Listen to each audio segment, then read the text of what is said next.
A menina feita de espinhos. Fabiane Ribeiro. Amor e Equilíbrio Audiobook. Segunda parte. Capítulo 18. Papai perguntou na loja de animais onde trabalhava e em algumas fazendas da região. Apesar de a tempestade do sábado ter causado estragos na região, principalmente para alguns fazendeiros, ninguém dera falta de um cavalinho marrom. Sem ter para onde levá-lo ou o que fazer com ele, meu pai teve de concordar que o melhor seria realmente mantê-lo conosco. Fizemos as pequenas reformas no quartinho dos fundos para deixá-lo mais confortável para Joaquim, e concordamos em mantê-lo solto o máximo possível na clareira, para que ele pastasse e caminhasse. Papai trouxe alimentação adequada e até mesmo feno e, uma semana após sua chegada, Joaquim já estava completamente adaptado, e parecia realmente gostar de sua nova vida conosco. Passei a dividir meu tempo entre papai, Mica, as costuras e os desenhos, os estudos e as lições, algumas tarefas da casa, e Joaquim, a quem eu acompanhava por passeios na clareira todos os dias.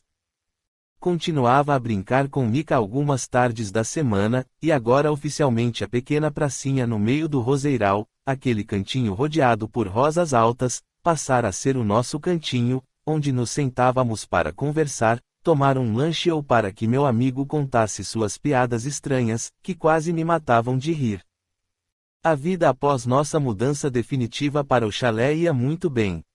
Menos pessoas me viam, e os poucos habitantes da região já estavam acostumados com minha aparência. Papai se preocupava um pouco, pois dizia que não queria que eu me refugiasse do mundo. Mas desde que fiz amizade com Mica e passei a caminhar ao lado de Joaquim e também a frequentar o roseiral, suas preocupações diminuíram. Todas as manhãs, assim que levantava da cama, enrolada em meus bichos de pelúcia, ia direto dar bom dia a Joaquim e alimentá-lo. Nem precisava sair do chalé para isso, bastava cruzar a pequena casinha de madeira na qual vivíamos e entrar no quarto dos fundos, o quarto improvisado e reformado de Joaquim, que sempre me esperava no mesmo horário. Minha nova rotina após a chegada de Joaquim tornou-se ainda mais divertida, e às vezes eu até me esquecia dos espinhos e da muralha que eles representavam. Os espinhos não haviam sido suficientes para impedir que coisas boas acontecessem, para impedir que pessoas boas me amassem, como papai e Mica, ou mesmo para impedir que eu ganhasse um afeto tão especial quanto o de Joaquim. Em certos dias, eu sentia que era mais forte que os espinhos. Durante as semanas que se seguiram, iniciei um projeto especial de costura, com a ajuda de papai, que me trouxe todo o material necessário. Por cima de uma sela de cavalo, costurei um acolchoado grande o suficiente para que nenhuma parte de minhas pernas tivesse contato com Joaquim. Eu queria andar nele. Era leve o suficiente para que ele me carregasse, e tinha certeza de que seria um tipo de contato especial, um que eu jamais tivera na vida. Foi um projeto difícil de concluir, mas sem dúvidas valeu a pena. Sempre que montava em meu cavalinho, sentia-me no topo do mundo, e adorava cavalgar pela floresta com ele. Joaquim também adorava e parecia me agradecer ao final de cada passeio. Você veio até mim, Joaquim, em busca de ajuda, em um momento extremamente difícil. Qualquer pessoa que o tivesse visto naquela tempestade diria que você não sobreviveria. Mas um milagre aconteceu naquele dia, e agora que você faz parte da minha vida, eu me pergunto se você foi um anjo que caiu do céu, com aquela chuva, para me ajudar.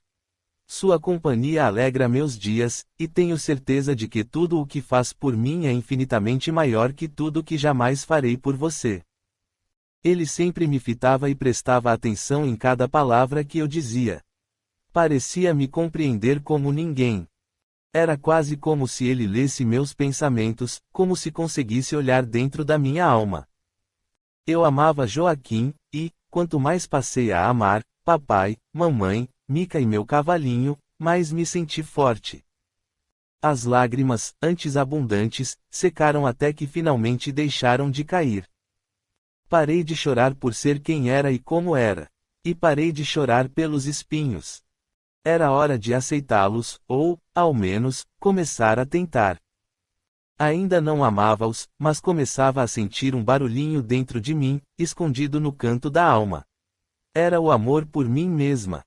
Esse amor começava a querer ver a superfície, agora que eu abrira meu coração para diferentes tipos de amor. Capítulo 19. Eu havia finalmente descoberto que, quanto mais se ama, mais há espaço para amar. Estava começando a amar a vida e queria amar cada vez mais. Do alto da colina onde ficava nosso chalé, passei a observar a cidade ao longe. As casas, os prédios, as inúmeras construções. Parecia uma cidadezinha feita de Lego quando vista assim do alto, de longe. Nunca tinha imaginado que isso aconteceria, mas, de alguma forma, eu sentia falta daquele lugar. Não tinha me dado conta até agora, mas sentia um pouco de saudades dos sons da cidade, das pessoas, da vida agitada. Não estava pensando em voltar a viver lá. Longe disso. Eu amava mesmo minha vida no chalé, e jamais optaria por viver em meio a tantos olhares de repugnância, porém, sentimentos são sempre complicados. É quase como se nunca estivéssemos satisfeitos. Eu queria dar um passeio pela cidade, em meio às pessoas, mesmo que me lançassem olhares de repulsa. Eu pensava estar pronta para enfrentar aquilo tudo. A vista da cidade ao longe me atraía quase de forma mística. Era quase como se eu desejasse fazer algo proibido. Algo que eu mesma me proibira de querer. Mas eu precisava ir, ao menos uma vez. Talvez Mika quisesse ir comigo, ou mesmo papai. Mika. Pensei em meu amigo com carinho. Ainda não o havia visto naquele dia. Seria legal andar com ele nas ruas da cidade e, quem sabe, entrar em uma loja de brinquedos, ou melhor, de doces. Fitando a cidade, pensei que o impossível havia acontecido. Eu fizera um amigo. Alguém que me aceitava e que gostava da minha companhia além de papai, claro. Antes, eu pensava que jamais teria um amigo sequer. Lembrando-me de todas as vezes que tinha chorado de solidão, mesmo quando vivia rodeada pelas pessoas da cidade, perguntei-me se Mika seria realmente o único amigo que eu teria ou se mais alguém entraria em minha vida. Como havia cada vez mais espaço para o amor e para a amizade em meu peito, eu queria que mais pessoas entrassem. Queria conhecer novas pessoas e dividir momentos e risadas. Olhando para a cidade ao longe, foi impossível não me questionar se ali, dentro de algum prédio ou caminhando por alguma ruazinha, não estaria esse alguém especial, que também me aceitaria como sou, com todos os espinhos. Capítulo 20. Filha, você se lembra de quando era bem pequena e eu conheci pela internet os pais de um garotinho que também tinha espinhos? Eu e papai estávamos sentados ao redor de uma fogueira que ele acendera em um canto da clareira. Era uma noite bonita e Joaquim nos fazia companhia enquanto comíamos algumas salsichas. Não me lembro muito bem disso, papai. Como você disse, eu era pequena na ocasião. Por que pergunta isso agora?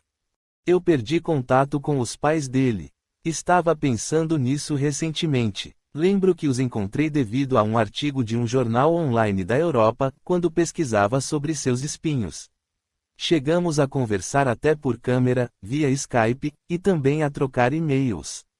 Era sempre interessante dividir experiências com eles, já que possuíam um filho quase da mesma idade que você e com o mesmo distúrbio epidérmico. Só que o menininho desenvolveu os espinhos nos primeiros meses após o nascimento, portanto, a mãe sobreviveu o parto. Eu lembro vagamente, papai. Sei que você queria que eu os visse na câmera. Sim, mas você nunca quis. Era pequena e tímida. Foi uma pena ter perdido contato com eles. Gostaria de saber como vai o garotinho, agora que já deve ser jovem, como você. Espero que ele tenha a mesma sorte que eu de ter pessoas que me aceitam como sou. Tenho certeza que ele tem. Seus pais eram muito amáveis e faziam de tudo para que ele fosse feliz. Chegamos a trocar vários e-mails a respeito do dia a dia de nossos filhos e das dificuldades de criar uma criança com espinhos pelo corpo. Se você ainda tivesse contato com eles, poderíamos marcar uma viagem, para que eles nos visitassem e passassem um tempo no chalé. Seria legal conhecer alguém como eu, fazer mais um amigo. Afinal de contas, ele certamente não teria preconceitos. Sim, mas eles nunca mais me responderam, de modo que se tornou impossível convidá-los para virem nos visitar. Eu nem mesmo me recordo do nome da cidade onde vivem, só sei que fica bem distante daqui, no leste da Europa. Com dor no coração ao pensar que eu poderia ter mais um amigo e, acima de tudo, conhecer alguém que partilhava das mesmas angústias e provações que eu, deitei-me na grama e mudei de assunto.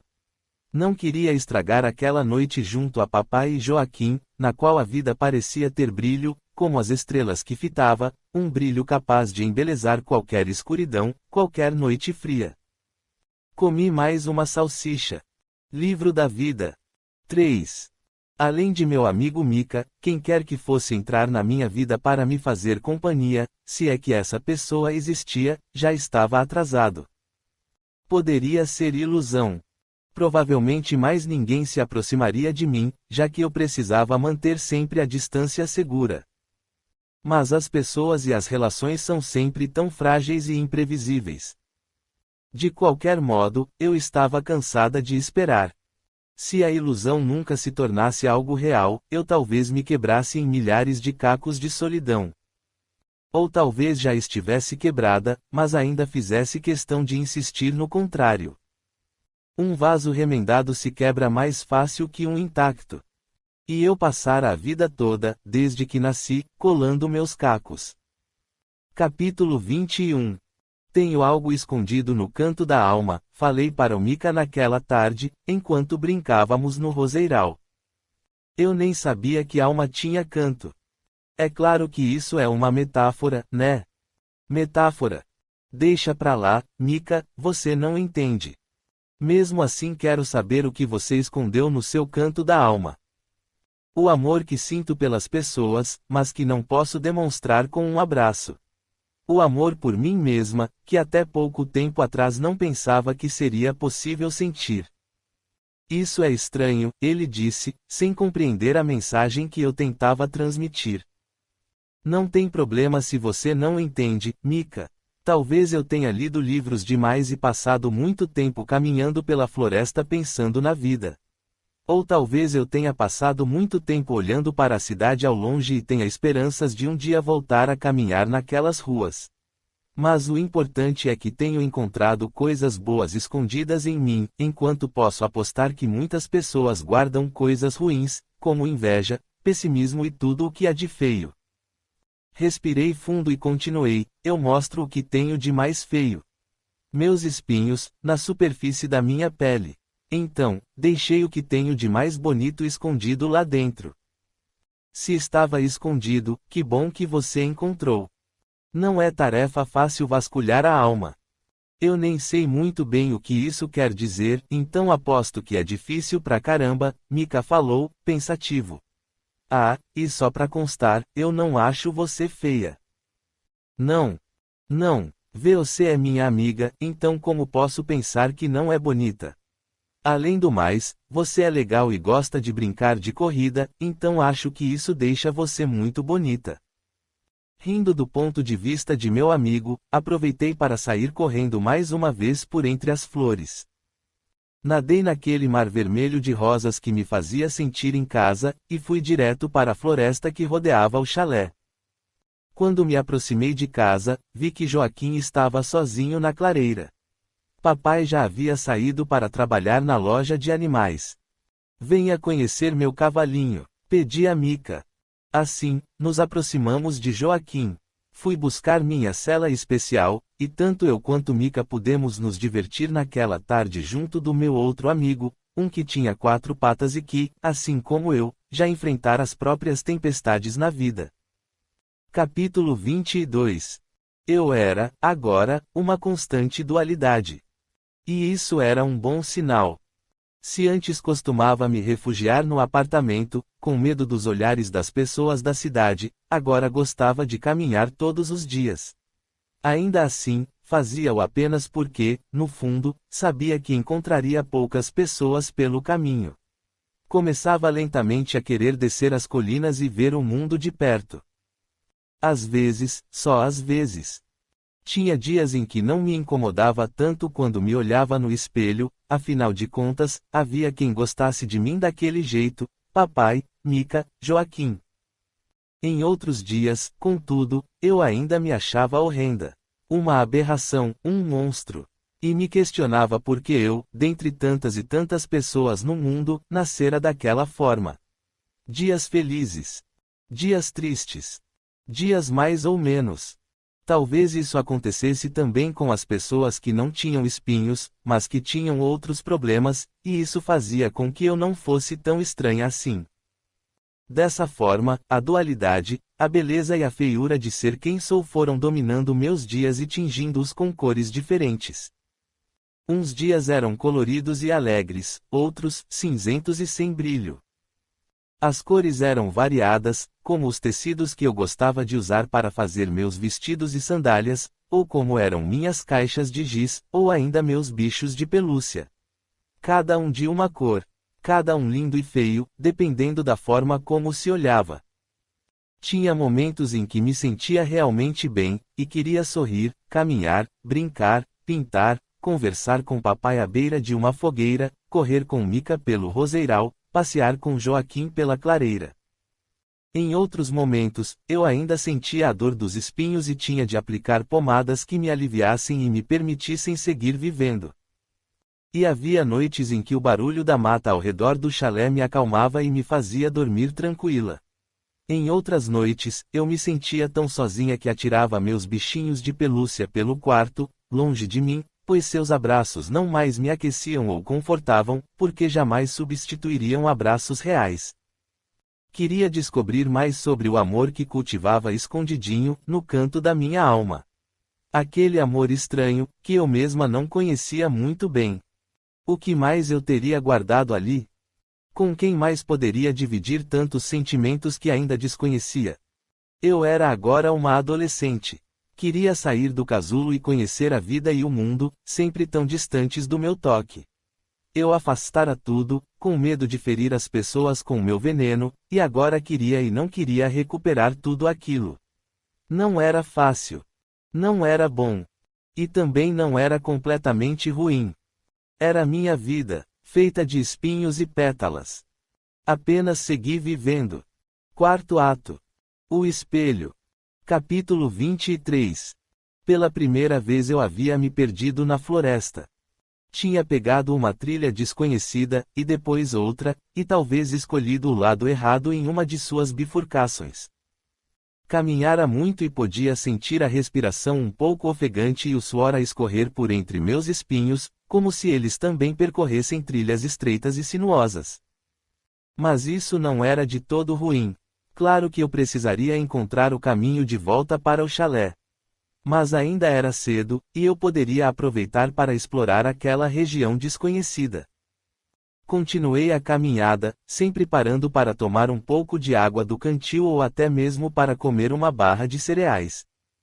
Diverti-me com a vegetação daqueles lados, mais alta e rara, e as árvores, mais espaçadas e com troncos bem grossos.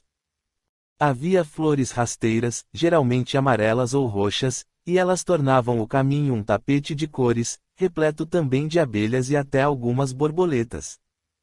Eu podia ouvir o chiado de um riacho pela mata. Precisava encontrá-lo para encher mais uma vez meu cantil, já quase seco. Seguindo o som da água e a umidade do solo, após algumas voltas, provavelmente andei em círculos, em cerca de 10 minutos finalmente cheguei ao riacho. Era um rio bem estreito e cristalino e o mais assustador, havia alguém à sua margem, colhendo algumas das flores coloridas e pequeninas. Mika, indaguei, assustada com a presença de meu amigo naquele local. Olá, Kate, que surpresa! Não sabia que você viria até aqui hoje. Na verdade, eu nunca vim até aqui. Ainda não conhecia esta parte da floresta. Mas confesso que estou muito surpresa por você estar aqui. Quando chegou? Não sei ao certo, mas faz pouco tempo. Segui as flores do chão, elas são bem engraçadinhas. Bom, não importa como você chegou aqui, estou feliz que esteja comigo. Você pode me fazer companhia e depois me mostrar o caminho de volta. Sem problemas, ele disse, ainda colhendo algumas flores. Você reparou nessas pétalas? Elas são pequeninas, mas se você olhar de perto, vai ver que têm formatos engraçados. Algumas pétalas até se parecem com animais. Veja esta, parece um pato. Ele estendeu uma florzinha roxa em minha direção, e fiquei surpresa ao constatar que ele tinha razão. Uma daquelas pétalas parecia ter o formato de um pato. Achando graça daquilo, abaixei-me em meio às flores e comecei a reparar no formato de suas pétalas. Veja, falei, essa aqui parece um urso.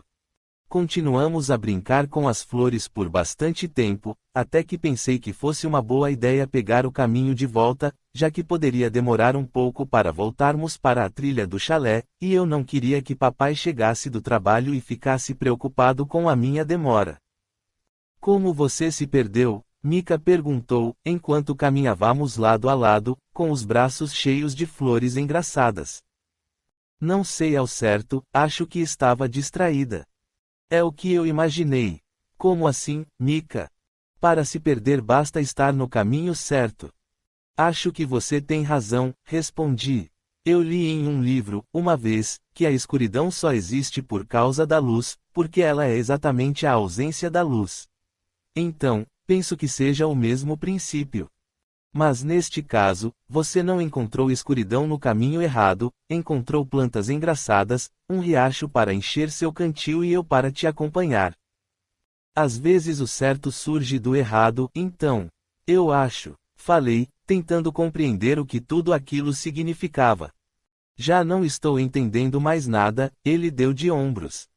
Dando risada, resolvi mudar o rumo da conversa. Que pena que estará entardecendo quando chegarmos ao chalé. Eu não fui ao roseiral hoje, estou com saudades do nosso cantinho e das rosas. Também estou, podemos brincar lá amanhã. As rosas são muito especiais para mim. Eu geralmente não me sinto muito bem quando me olho no espelho. Minha aparência às vezes causa repulsa até em mim mesma. Mas gosto do novo espelho que as rosas representam para mim. Por que você está falando coisas tão complicadas hoje? Mika perguntou, encarando-me com um olhar confuso. Ele tinha razão, eu estava bastante pensativa, talvez fora isso que me fizera pegar o caminho errado mais cedo. Não sei, respondi, mas já faz dias que tenho a sensação de estar olhando para um espelho sempre que chego ao roseiral. São incontáveis rosas vermelhas, altas e cheias de espinhos, com pétalas lisas, perfumadas, dispostas em fileiras e mais fileiras a se perderem de vista. Elas são tão enigmáticas para mim, mas me fazem sentir um pouco mais compreendida. Continuamos a caminhar e, quando eu estava chegando bem perto da clareira do chalé, virei-me para esperar Mika. Ele estava em silêncio há alguns minutos e provavelmente ficara um pouco para trás na caminhada. Porém, ele não estava mais por lá. Havia sumido. Eu me encontrava completamente sozinha na floresta e sabia apenas que aquela tarde mágica havia sido real porque ainda carregava as flores com pétalas coloridas e engraçadas nos braços. Era quase como se eu carregasse pequenos ursos e patos. O tipo de coisa que apenas o Mika podia me ensinar a fazer. Ver além do óbvio. Capítulo 24. Foi no roseiral que a vi pela primeira vez. Uma menina que eu quis ter como amiga desde que nossos caminhos se cruzaram por entre as flores. Mika estava distraído em nosso velho cantinho, brincando com algumas rosas, e eu caminhava sem rumo, naquela trilha ladeada por flores e espinhos que formavam meu espelho, quando me deparei com uma garota. Ela parecia ter minha idade e, assim como eu, possuía cabelos dourados, mas os meus eram longos e ondulados, e os dela eram curtos e lisos, com uma franja bastante engraçada. De forma geral, éramos bastante parecidas, se não fossem os meus espinhos. Eu sempre quis ter uma melhor amiga. Alguém para dividir meus segredos e com quem pudesse passar a madrugada toda fofocando sobre os meninos de quem gostávamos. No entanto, esse sonho nunca se realizaria. Primeiro, porque eu jamais teria meninos na minha vida.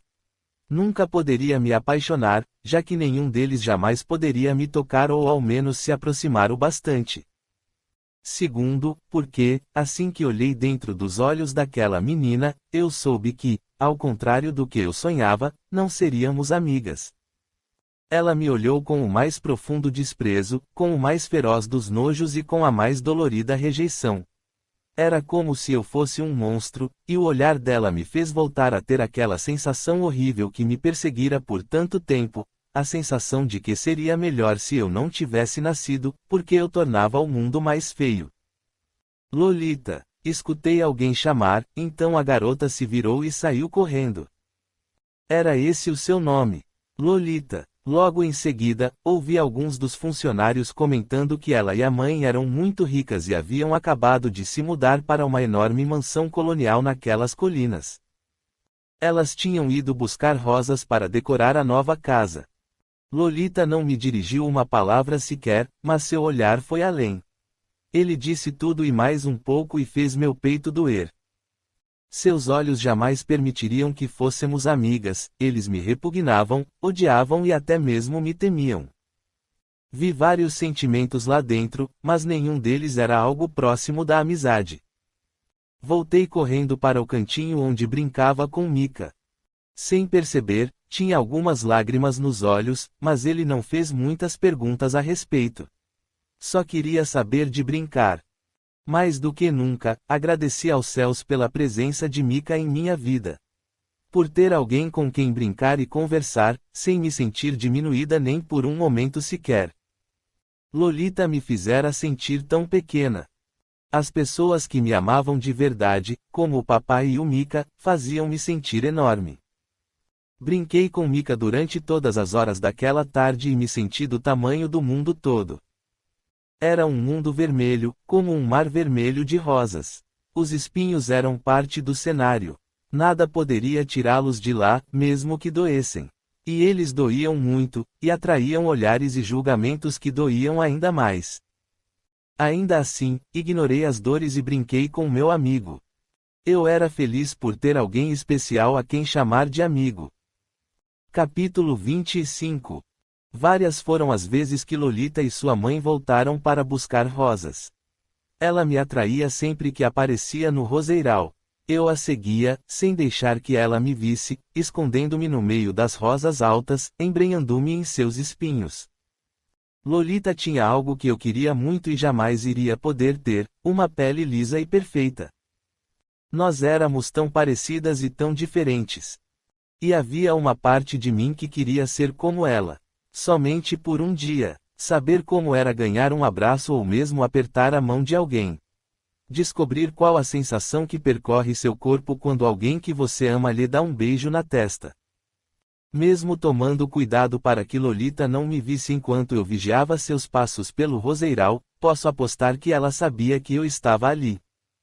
Talvez sentisse minha presença. Em alguns momentos, reparei que ela olhou com os cantos dos olhos para a direção onde eu me escondia, e até soltou pequenos risos de deboche. Tingiu a face com suas melhores expressões de desafio. Aquilo havia virado nossa rotina. Assim que chegava ao roseiral, Lolita afastava-se da mãe e andava sem rumo por entre as flores. Logo eu também me afastava de Mika, seguindo-a e vigiando-a. Contava seus passos e pensava por que ela tivera tanta sorte de nascer daquele jeito. Tão normal. Nossa relação silenciosa era como um veneno para mim, tão perigoso quanto aquele secretado por meus espinhos. Eu queria me aproximar daquela garota, talvez ainda desejasse secretamente ser sua amiga, ou talvez apenas quisesse ser como ela. Ser ela.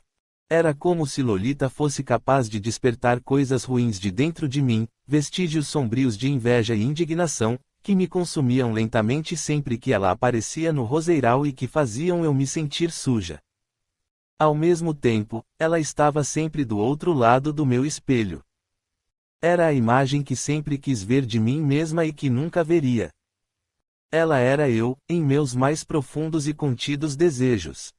Se, por um lado, ela me fazia sentir-me suja devido aos sentimentos mesquinhos que despertava em mim, por outro, ela também me dava momentos raros de paz, de uma forma que ninguém nunca conseguira. Ela me fazia ver, por efêmeros e ilusórios instantes, uma imagem bonita refletida num espelho vermelho. Uma imagem de mim mesma sem espinhos. Livro da vida. 4. Existe um lugar quieto e estrelado dentro de cada um de nós. Construído em meio às sombras e luzes, recoberto por névoa densa. Nesse local, há uma lua distante, que às vezes conseguimos quase alcançar com as mãos, mesmo estando tão longe. Lá, todos os sentimentos são criados. Eles nascem e vivem ali, e o reflexo desses sentimentos está fora de nós. Na pele, nos sorrisos e olhares, nos gestos e nas palavras. Somos um espelho de tudo que cultivamos nesse lugar. Para encontrar alguns desses sentimentos, às vezes precisamos de um pouco de ajuda. Tem gente que faz surgir em nossa superfície sentimentos realmente muito difíceis de serem encontrados. Alguns deles estão mais distantes que a nossa lua. As pessoas que cruzaram meu caminho me ajudaram a encontrar coisas escondidas em mim. Amizade, inveja, vontade de sorrir. Para o bem e para o mal, tudo está lá dentro. Eu queria poder saber um pouco mais sobre isso tudo, porque já não tenho certeza se isso faz sentido. Capítulo 26. Os ponteiros do relógio e as folhas do calendário se dissolviam no tempo, e os dias iam e vinham, num ciclo sem fim. Pode parecer estranho, mas cada vez mais eu passava a ter noção do tempo.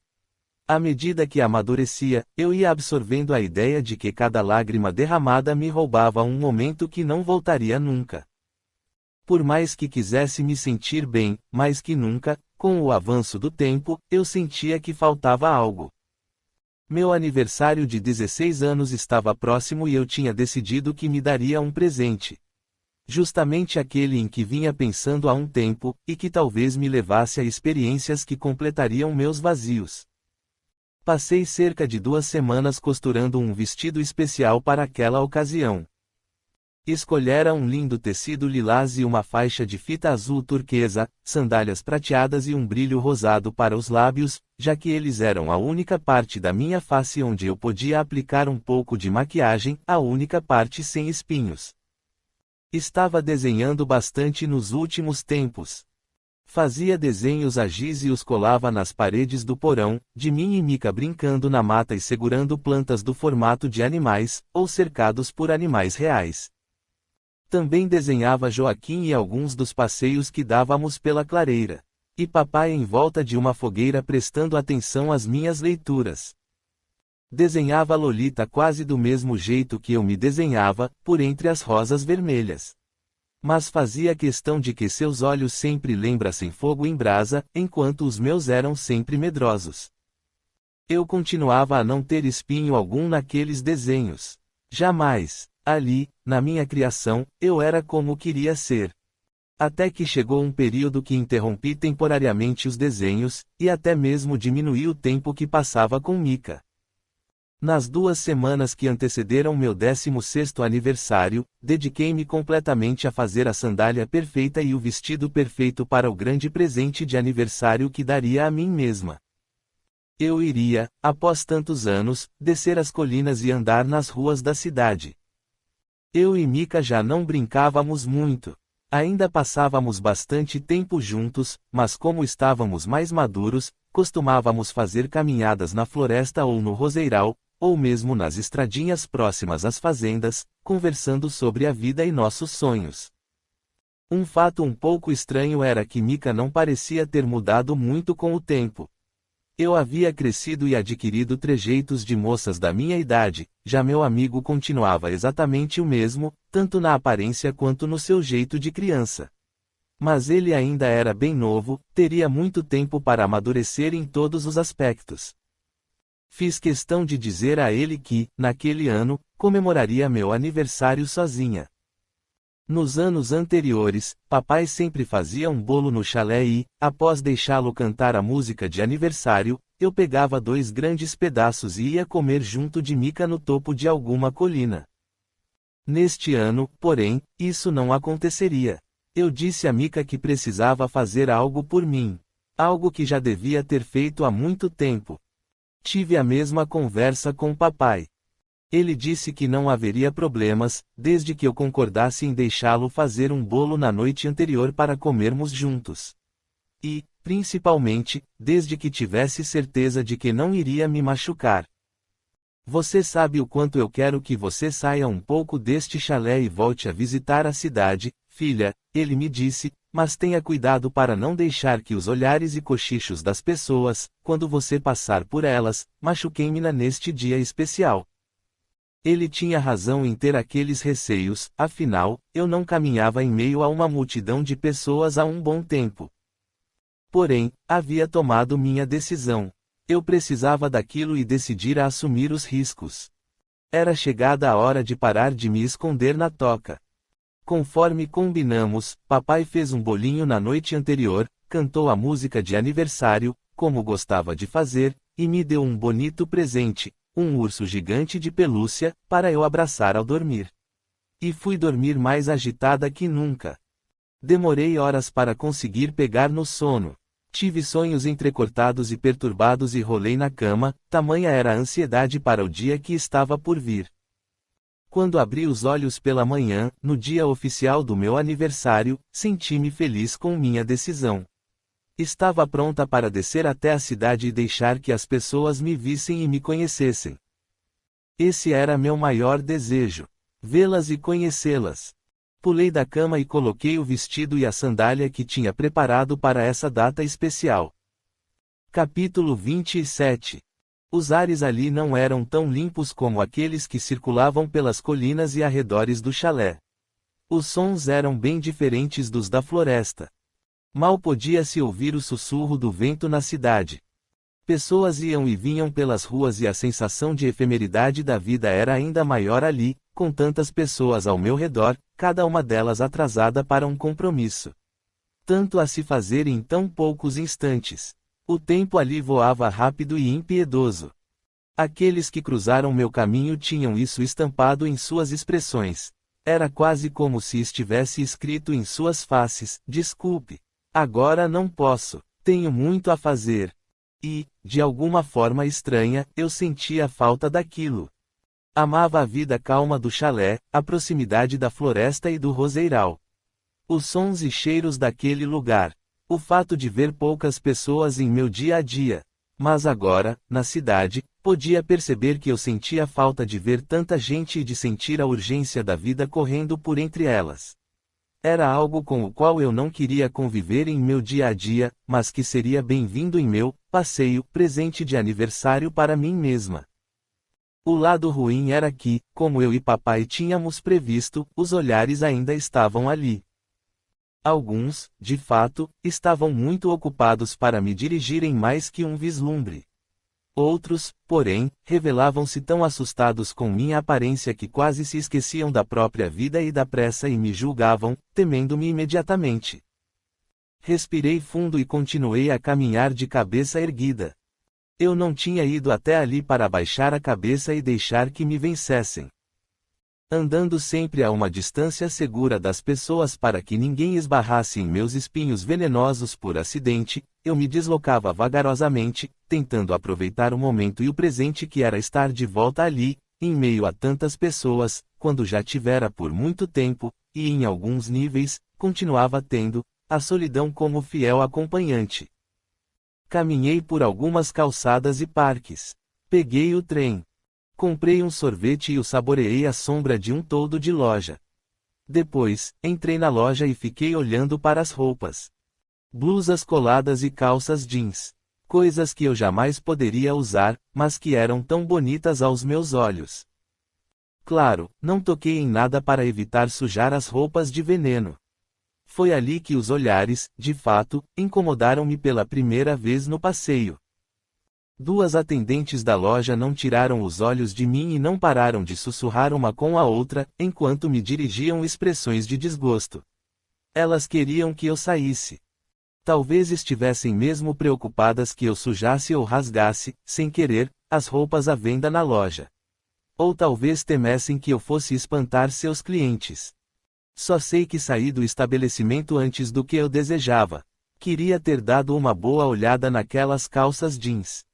Sempre sonhei em vestir uma delas. Um pouco menos animada, continuei a caminhar. E os olhares foram pesando cada vez mais. Senti que meus ombros tinham caído, tamanha era a força com que eram puxados para baixo pelo julgamento das pessoas. O preconceito sempre fora um peso que eu tivera que carregar sobre os ombros.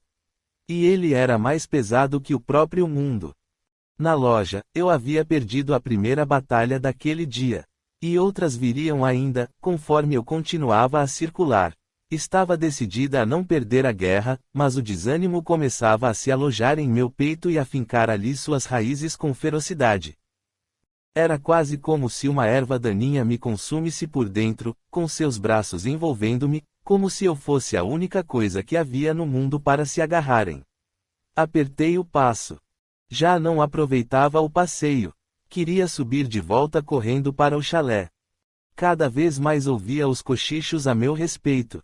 Era como se, antes, quando eu ainda estava decidida a fazer daquele um passeio feliz independente de qualquer julgamento, meus ouvidos estivessem fechados para o que diziam a meu respeito.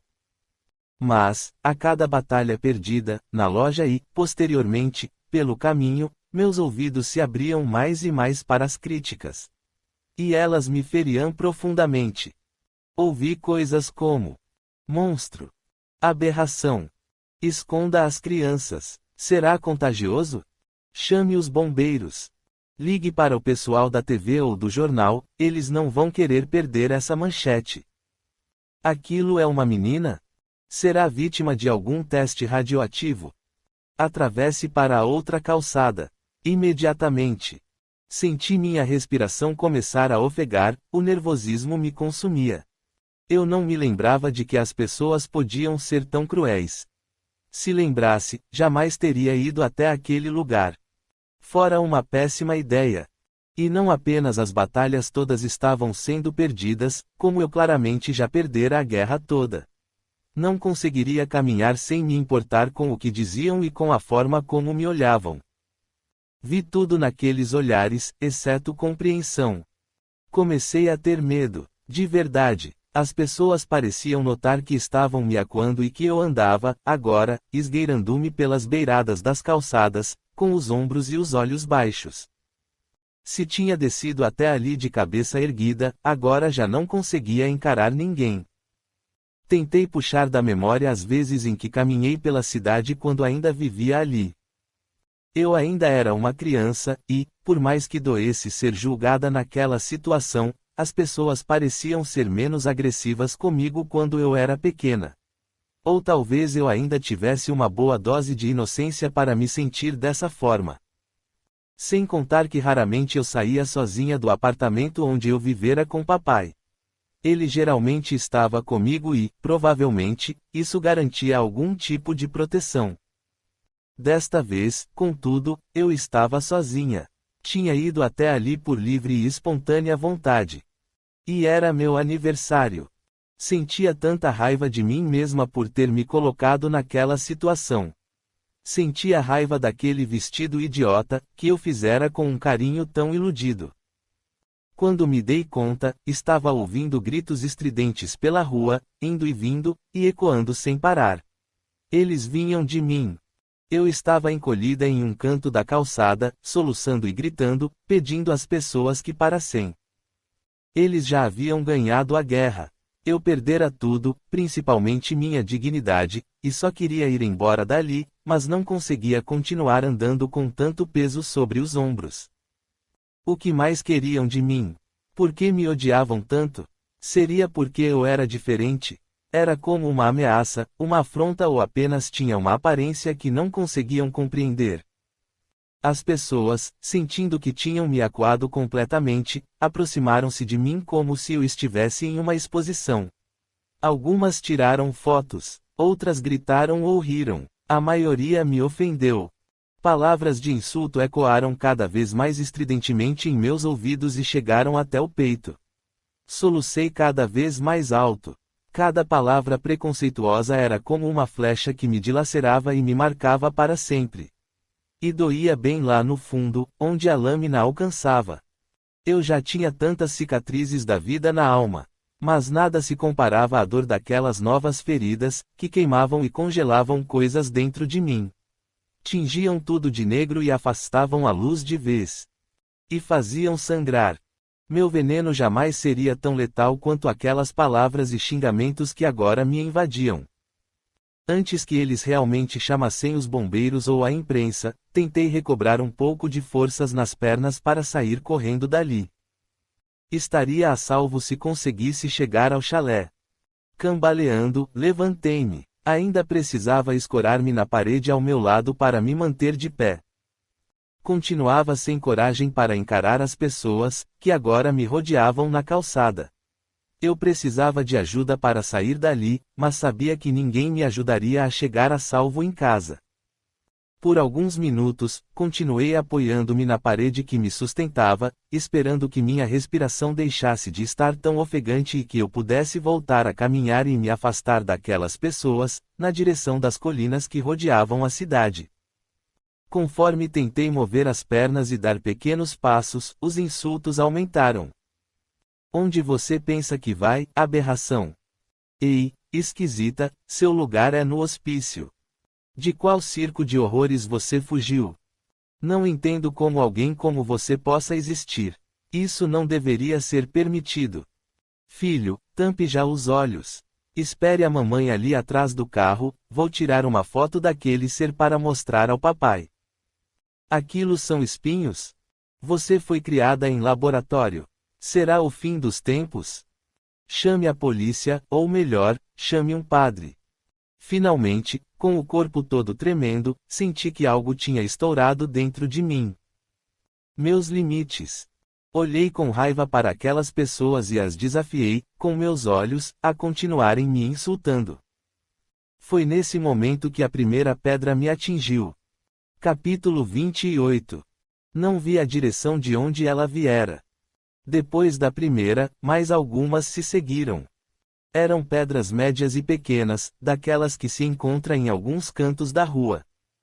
Ainda assim, eram fortes o suficiente para me ferir. Eu estava sendo apedrejada publicamente. Nem em meus maiores pesadelos pude imaginar que aquilo aconteceria. Perdi a repentina coragem que tivera ao encarar aquelas pessoas.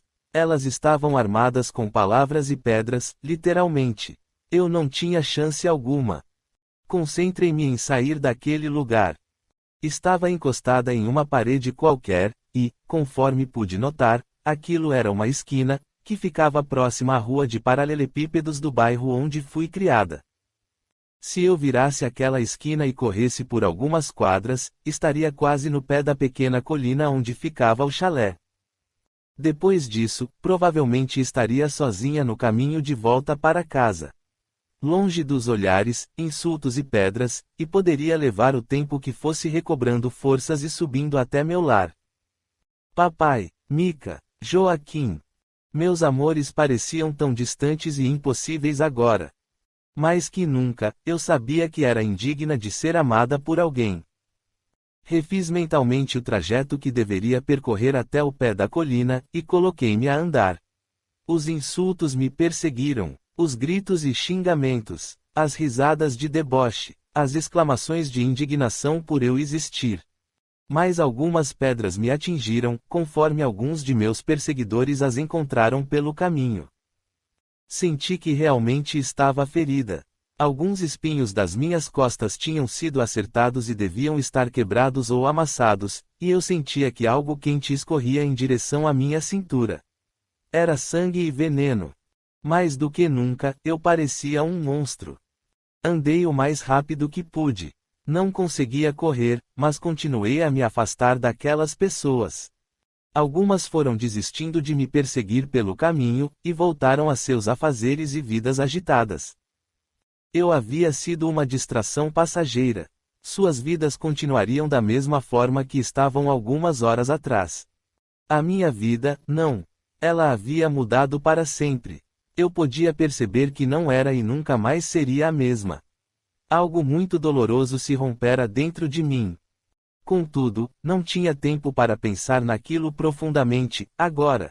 Precisava continuar a andar. Alguns perseguidores persistentes me seguiam e se divertiam às minhas custas. Eu era praticamente um circo a céu aberto para eles. Mais uma pedra. E eu finalmente corri. Volte para cá, animal. Vai se esconder na sua toca. Isso, fuja, antes que você contamine nossos filhos. Pai nosso que estás no céu, afastai de nós essa criatura dos infernos. Senti um leve impulso de forças nas pernas, gerado pela raiva e pelo medo, e corri as quadras que faltavam após virar aquela esquina. A esquina onde tudo mudara. As colinas nunca me pareceram tão distantes ou tão altas.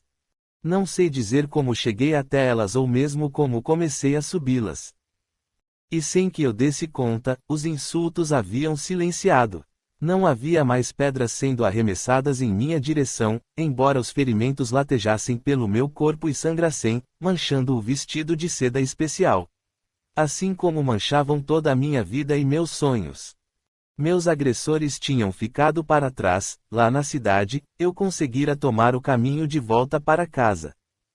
Subi lentamente, conforme minhas forças permitiam, e segui arfando sem parar até a colina que levava à clareira do chalé. Escorei-me em árvores pelo caminho e deixei-me cair em algumas de suas sombras diversas vezes. Levei muito tempo para conseguir subir. Porém, quando cheguei lá em cima, sem coragem de olhar para trás e ver a cidade estender-se impiedosa lá embaixo, não tive coragem de ir para casa. Não suportaria que papai me visse naquele momento de extrema derrota. Já no alto da colina, embrenhai-me na mata e corri para o único lugar onde poderia encontrar algum tipo de consolo naquele momento. Porque aquele lugar era exatamente como minha imagem refletida e, talvez, ele me abraçasse com suas pétalas e me beijasse com seus espinhos. Corri para o roseiral. Capítulo 29. Mica não estava no roseiral. Provavelmente, sabendo que eu não iria aparecer, ele não fora para o nosso cantinho naquele dia. Melhor assim. Para ser honesta, não queria nem que papai, nem que Mica me vissem naquele momento. Estava envergonhada demais. Andei abaixada por entre as flores, pois não queria ser notada nem mesmo pelos funcionários do local, que, por sorte, era grande o suficiente para que eu passasse despercebida. Escondi-me junto às flores e fiquei tremendo e chorando por muito tempo, enquanto envolvia meus joelhos e escondia meu rosto do mundo. Minha vergonha se expandira e agora eu me sentia envergonhada por estar viva. O sol iria se pôr em breve. Esse era o pior aniversário que uma pessoa poderia ter. Eu sentia como se não houvesse mais chão. Estava caindo e caindo. Minha vida, de repente, se tornara um poço sem fim. Exausta de chorar, acabei adormecendo em meio às rosas. Meus espinhos se fundiram aos espinhos delas. E o vermelho do meu sangue e das feridas caudas pelas pedras que me foram atiradas se fundiu ao vermelho das pétalas. Mais que nunca, aquele local era meu espelho. Errou o caminho para o zoológico. Abri os olhos, assustada. Repentinamente, fora trazida do meu breve cochilo no roseiral de volta à realidade da minha vida, e era pior que o pior dos pesadelos. Olhei assustada ao redor, tentando recuperar o foco de minha visão. O céu começava a escurecer. Eu devia ter dormido, no máximo, meia hora. Meu corpo todo doía e minha cabeça latejava, tentando negar que as lembranças daquele dia fossem reais. É lá que você vive, não é? No zoológico, pelo menos, é isso que estão dizendo na cidade. Sacudi a cabeça, tentando entender se aquela voz que debochava de mim estava presente na realidade ou se era um eco dos sonhos que eu tivera no breve cochilo. Não seria possível. Será que algum de meus perseguidores me seguiu até o roseiral? O que seria de minha vida? De repente, uma pessoa se aproximou. Primeiramente, vi seus sapatos, que me deram a certeza de que havia, de fato, alguém falando comigo. Então, ergui o olhar e instantaneamente comecei a tremer ao ver quem ali se encontrava. Aliás, todos lá na cidade estão confusos quanto ao local onde você vive. Eu disse que deve ser no zoológico, mas que a soltam para caminhar no roseiral às vezes. Alguns discordaram, afirmando que você fugiu de um circo ou manicômio. Você poderia me tirar essa dúvida, menina feita de espinhos? Essas palavras vinham de Lolita, a menina que eu já quis ter como amiga um dia. que segui por entre as roseiras tantas vezes. Ela sabia o que havia acontecido. E, acima de tudo, ela concordava com aquelas pessoas. Você, viu? Não sei por que fiz essa pergunta. Ela claramente havia visto meu apedrejamento. Mas eu mal conseguia raciocinar ou articular as palavras naquele momento. Sim, não atirei pedras, mas observei tudo, foi realmente divertido. Por sorte eu estava fazendo compras com mamãe naquele momento, então pude ver o show. Parabéns, você ficou muito famosa. Famosa? Perguntei em baixo tom. Não no bom sentido, é claro. Mas agora você é a personagem principal das histórias que os pais da cidade vão contar para seus filhos. O monstro recoberto por espinhos que vive escondido na floresta. Serão histórias assustadoras. Não respondi e não tive coragem de voltar a encará-la. Fitei a terra sobre a qual eu me sentava. O pior de tudo era saber que ela estava certa. Lolita continuou a dizer em tom de deboche. Sabe, eu contei para as pessoas que já te vi aqui nas colinas. E elas quiseram saber tudo sobre você. Eu vou até aparecer no jornal. Ainda bem que mamãe comprou uma base nova para que me maquiar, pois surgiu uma espinha na minha cara ontem. Pelo menos é só uma e logo ela vai desaparecer. Ops, eu disse algo ofensivo? Ela entortou o pescoço para trás, gargalhando em alto som. Não se preocupe, falou, ainda rindo, tirei algumas fotos de você enquanto dormia e vou garantir que você ganhe a primeira página. Eu não sou egoísta, não vou ficar com toda a fama. Você não tinha esse direito. Sem perceber, eu tinha levantado do chão. Meu corpo todo tremia compulsivamente e eu mal podia me controlar. Aproximei-me de Lolita. Ela se assustou e recuou um passo, mas estava claramente se divertindo com aquilo tudo. Suja de sangue e terra, eu deveria estar realmente parecendo um monstro. Sabe meus espinhos? Berrei para Lolita. Eles secretam veneno. Eles o quê? Um veneno que pode ser fatal. Quando dei essa informação, estava próxima o suficiente para tocá-la. Bastava que eu estendesse uma mão para feri-la. Talvez não morresse, os médicos sempre falaram que isso apenas aconteceria em casos graves. Porém, no mínimo, isso causaria reações e lesões em seu corpo. E eu queria feri-la. Queria ferir todas as pessoas que me olharam de forma esquisita, insultaram e apedrejaram. Aliás, queria ferir o mundo todo. Quem sabe, assim, minha dor diminuiria um pouco se eu a dividisse com as pessoas ao meu redor. Ferindo-as também. Estiquei um braço.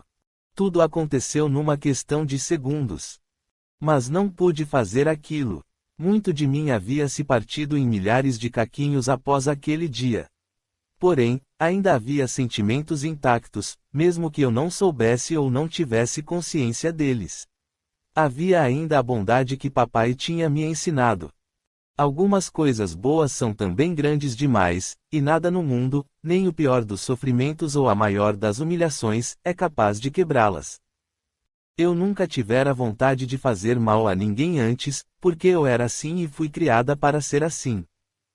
Se eu ferisse Lolita, estaria me tornando a atração do circo de horrores que as pessoas queriam. Elas teriam razão ao me chamarem de monstro.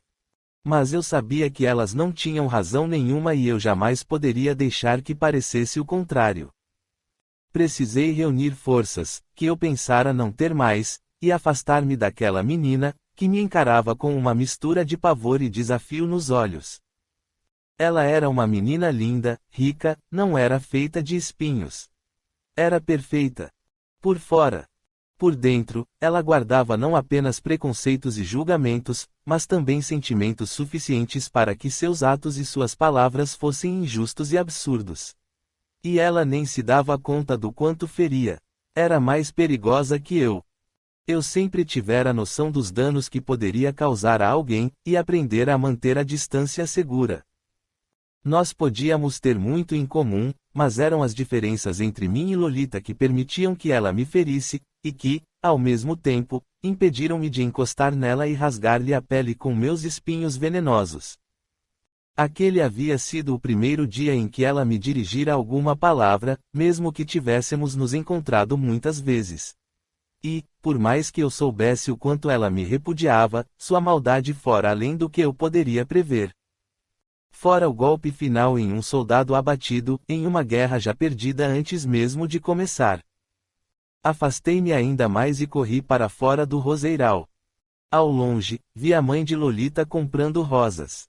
Ela não vira nada do que acontecia entre nós. Ninguém vira. E ninguém jamais saberia. As pessoas veriam as fotos que ela tirara de mim, mas duvido que ela teria coragem de admitir tudo o que acontecera. Aquele momento seria apenas nosso. Assim como muito do que senti e vivi em meu 16º aniversário estaria para sempre guardado comigo. Eu pegaria tudo e trancaria num baú, assim como trancaria a mim mesma. Decidi, naquele momento, correndo de volta para o chalé, que jamais deixaria que o mundo voltasse a me ver e que nunca iria querer ver o mundo novamente. Capítulo 30. Entrei em casa pelos fundos. Pelo quartinho de Joaquim. Meu pobre cavalinho se agitou ao me ver, mas eu o ignorei. Não poderia encarar absolutamente mais ninguém. Ele não merecia me ver naquele estado. Papai estava na sala, e sem que ele me visse ou tivesse tempo de perguntar qualquer coisa, tranquei-me em meu quarto. Deixei-me cair no chão lentamente, deslizando pela parede, enquanto engolha minhas próprias lágrimas, sujas de terra, suor e tristeza. Lágrimas carregadas de humilhação. Alguns instantes depois, ouvi papai bater a porta. Kate, como foi lá na cidade? Como não respondi, ele bateu mais algumas vezes e fez mais perguntas. Ele não desistiria, mas eu não queria vê-lo ir, mais ainda, não queria que ele me visse naquele estado. Não foi muito bem, papai. Eu gostaria de ficar sozinha, se você não se importasse. Tudo bem, filha, se precisar de algo, estarei no meu quarto. Boa noite. Boa noite, respondi com pesar. Tentando abafar o som do meu choro para não assustá-lo, continuei a chorar por muito tempo, até que finalmente peguei no sono. Tive pesadelos confusos e cinzentos a noite toda. Nos dias que se seguiram, papai se mostrou bastante preocupado comigo, mas eu jamais lhe contei o que havia acontecido. Provavelmente ele ouvira boatos e fofocas na loja de animais. Pelo que Lolita havia dito, as notícias ao meu respeito ainda circulariam por um bom tempo. E não de uma forma positiva. Porém, se ouviu algo, papai nunca comentou comigo. Assim como nunca li ou assisti notícias a meu respeito. Percebendo que eu me tornava cada vez mais introspectiva, papai sempre me perguntava se eu estava saindo de casa para caminhar na mata. E eu dizia que sim. Mentia que sempre passeava à tarde, mas que ele não via porque estava trabalhando. Eu alimentava Joaquim e abria a porta do quartinho para que ele saísse para a clareira, mas não o acompanhava. Quando papai me convidava para fazer uma fogueira, como sempre fizemos, eu dizia que já estava crescida para isso e que precisava de um pouco de espaço. Talvez ele soubesse que eu estava mentindo, ou talvez pensasse que aquelas mudanças eram porque eu havia deixado a infância definitivamente para trás. Ou talvez ele também estivesse triste o suficiente para não se aproximar demais. Papai e eu, mesmo vivendo na mesma casinha de madeira, nos distanciamos um do outro cada vez mais. Passei cada vez mais tempo dentro do meu quarto e não voltei a ver o céu ou sentir o vento, que sempre me abraçou gentilmente na clareira. A única companheira que me sobrara foi a tristeza. Ela era maior que o mundo e me dizia que eu era tão feia, estranha e monstruosa que jamais deveria permitir que qualquer pessoa me visse novamente. Assim, eu realmente virei o monstro que se escondia do mundo e que figuraria nas histórias que os pais da cidade contariam a seus filhos. Capítulo 31. Não ousei descer ao porão. Não poderia voltar a desenhar minha vida com guizes coloridos e a colar as imagens junto às de mamãe. Não poderia jamais me desenhar sem espinhos novamente. Mika nunca mais voltou. No fundo, eu sabia que a culpa era minha por não vê-lo mais. Ele deve ter ido me encontrar, em vão, no roseiral, na floresta ou sob a sombra da árvore onde nos conhecemos. Mas eu nunca voltei. Porém, havia uma parte de mim que desejava que, após tanto me procurar nos lugares onde nos encontrávamos, Mika viesse até o chalé perguntar o que havia de errado. Mas talvez fosse melhor assim. Eu realmente não devia ver mais ninguém e isso devia incluir meu melhor e único amigo. Seria melhor para ele não andar com a menina feita de espinhos. Havia também a possibilidade de ele ter ouvido os boatos da cidade e ter ficado com medo de mim. Não, o Mika não era assim. Ele me conhecia. Tenho certeza de que ele, meu batatinha, havia me esperado e havia se frustrado ao perceber que eu jamais voltaria. Assim como eu tinha certeza que estava tomando a decisão certa ao me afastar dele e do mundo todo. Não me permite ficar lamentando minhas próprias escolhas. Agora, as coisas estavam muito claras. Eu não era digna do mundo. As feridas causadas pelas pedradas continuaram a doer por muito tempo, e talvez nunca parassem de doer. Alguns de meus espinhos foram quebrados ou danificados, mas, ao contrário de mim mesma, eles se regenerariam com o tempo. Havia marcas em mim daquele dia, por dentro e por fora. Eu estava marcada para sempre, porque já nasci com marcas. Entretanto, havia alguns dias em que eu sentia falta do céu. Nunca mais espiara através das janelas. Pelo menos não durante o dia. A claridade do céu e o brilho do sol pareceriam obscenos e impróprios no meio da minha tristeza. E eu já não me sentia digna de ver cor ou brilho. Em algumas noites, contudo, eu abria uma pequena fresta da cortina do meu quarto e, mesmo sem espiar lá para fora, permitia que uma centelha de luar invadisse o local. E eu me agarrava àquela centelha de luar, como se ela fosse a única coisa bonita que restara no mundo. Capítulo 32. Minha luta se tornou mais silenciosa e solitária que qualquer outra. Eu perdera as esperanças, e já não tinha mais forças para seguir adiante. O peso do mundo todo jazia sobre meus ombros. Mantinha apenas a decisão de não voltar a ver o mundo.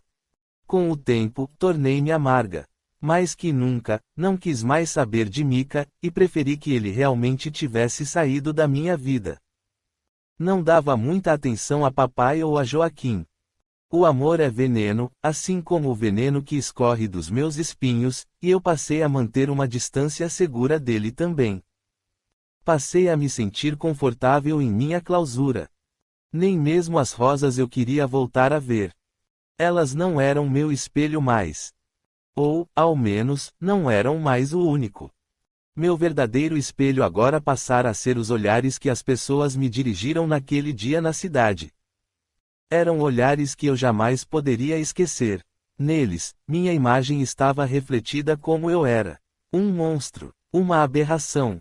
Eu quase podia ouvir as vozes ecoando pelo quarto me dizendo o que eu era, e quase podia ver os olhos daquelas pessoas me confirmando o quanto eu era horrível. Nos olhos delas eu me vi como realmente sou. Tudo que neguei a mim mesma por tantos anos, finalmente me fora mostrado. Sem máscaras ou meias palavras. Apenas eu, como era. Meu espelho verdadeiro era o reflexo dos olhares repletos de repulsa das pessoas que me insultaram e apedrejaram. E, segundo aquele espelho, eu era merecedora das pedras e ofensas, mas não merecia a mesma vida que as pessoas normais. Não merecia ter amigos ou namorados, fazer passeios ou conviver na sociedade. Não merecia frequentar uma escola ou ir a uma festa. Tampouco merecia ter qualquer sonho realizado. Nem deveria perder tempo sonhando. Tudo estava acabado. Na verdade, tudo estivera acabado para mim desde o meu nascimento. Eu nunca tive uma chance. Vira tudo aquilo nos olhares de meus agressores e assentira, recurvando-me a eles, obedecendo e fazendo reverência. Aqueles olhares haviam sido o espelho da verdade. Quinto ato. Não há nada que eu possa fazer para mudar e nada que eu possa fazer para entender. Capítulo 33. Eu não podia fazer nada para mudar aquela situação. Havia nascido assim. E não havia nada que eu pudesse fazer para entender. Entender por que ninguém me aceitava e jamais aceitaria. Triste foi quando deixei até mesmo de dar valor a papai ou a Mika. Por que eu era tão diferente? Por que aquilo acontecera comigo? Por que eu ainda dava valor às atitudes desumanas das pessoas e às suas opiniões cruéis? Por que ainda doía tanto ser eu? Por que havia cicatrizes em meu corpo, marcas do meu apedrejamento público? Passei 2 anos mergulhada na mais profunda tristeza. Foram os piores anos da minha vida. Eu queria deixar o tempo curar as feridas, mas nem ele estava dando conta, e a cada dia eu sofria e chorava por ser quem era. Se aquilo significava que eu era fraca, não me importava. Que fosse. Meu pai já não sabia o que fazer. Ele era maravilhoso, mas estava cada vez mais conformado com todas as situações ao seu redor. Acho que isso se devia à morte de mamãe. O buraco aberto na alma dele naquele dia, o dia em que eu nasci e ela se foi, jamais se fecharia ou mesmo se tornaria menor. A tristeza que ele carregava desde então tinha se somado à tristeza de me ver cada vez mais para baixo. E chegou um dia em que ele deixou de me perguntar se podia me ajudar de alguma forma. Não o culpei por isso. Ele seguia em uma rotina metódica, do trabalho para casa. Cuidava de mim com amor e até trazia sorrisos ocasionais ao meu rosto por ser um pai tão maravilhoso, mas a alegria e o brilho a mais no olhar não existiam nele, então acho que ele não pôde fazer nada quando a alegria e a curiosidade de ver a vida também me deixaram e tornaram meus olhos mais opacos. Continuei a mentir, dizendo que ainda fazia caminhadas na floresta e que conversava com Mika algumas vezes. Ele provavelmente fingia que acreditava. Durante todos aqueles dias daqueles 2 anos inteiros, eu fiquei muito triste. Revivi as cenas de minha humilhação 1 milhão de vezes na minha cabeça. Parei de desenhar, não desci mais até o porão. Não quis nem saber mais dos bichos de pelúcia e seus abraços artificiais. Nunca mais voltei a ter notícias do Mika. Mas o sol não parou de brilhar, o vento não deixou de soprar e as horas continuaram a passar. Então, além de triste, eu fiquei muito, muito brava. Principalmente com o céu, porque eu espiei por trás da cortina raras vezes e percebi que ele continuava azul claro e lindo e isso era um absurdo. Ele não estava triste por mim, estava azul quando, na verdade, deveria estar cinza, um tom de cinza feio e horroroso que lembrasse a morte e a tristeza. Não um azul tão lindo. Então fiquei ainda mais brava, e desta vez foi com o mundo todo, porque a vida continuou a acontecer mesmo quando, dentro de mim, eu sentia que tudo estava acabado e que nada mais fazia sentido e eu queria que tudo e todos soubessem e partilhassem da minha dor e deixassem de sorrir junto a mim, pelo menos por um tempo. Queria que o mundo tivesse parado de girar durante aqueles 2 anos. Foi então, num instante qualquer, após todo aquele tempo isolada dentro do chalé, que ouvi uma música e ela despertou toda a ira dentro de mim, como quem acorda um monstro adormecido. Era uma música alegre, que me enojava e ria de mim e me ultrajava a cada nota.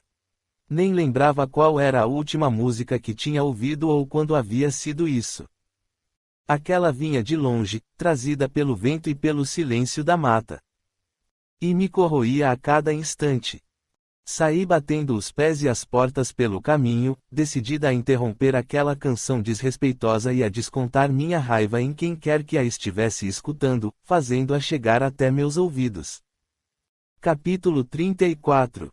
A tarde estava ensolarada e o céu parecia uma aquarela. O vento manso agitou meus cabelos suavemente. Não podia negar que sentira um pouco de falta daquilo. Mas só um pouco. Minha dor ainda era muito grande para enfrentar o mundo e eu não conseguia julgar minhas atitudes nos últimos 2 anos. E nem teria tempo naquele instante. A música continuava a tocar, com toda sua alegria e vida, e com a coragem de perturbar meu retiro.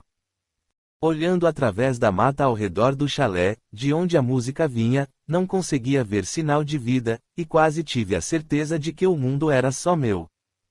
Exatamente como eu queria que fosse. Exatamente como havia sido desde que me enclausurei. Alguém perturbava minha tranquilidade e adentrava meu mundo sem permissão. Corri para a floresta, embrenhando-me por entre os altos pinheiros e sentindo meu sangue pulsar com força no interior dos vasos. Senti-me viva como há muito tempo não sentia. E eu não queria isso. Segui a música por entre as árvores. Vi alguns pássaros pelo caminho, enquanto as batidas da canção se tornavam cada vez mais altas dentro dos meus ouvidos. Então, detive-me por um instante. Estava arfando e me apoiei em meus joelhos quando deixei aquele pensamento me invadir: seria Mika quem estava ali. Ele não me visitava desde o dia em que completei 16 anos. Talvez tivesse uma boa explicação para isso. Talvez tivesse sentido minha falta. Eu sempre soube que a culpa pelo nosso afastamento era em grande parte minha. Eu me fechara para o mundo e consequentemente para ele também. Mas isso não significava que ele não pudesse bater à minha porta a qualquer momento e vir perguntar se eu estava bem.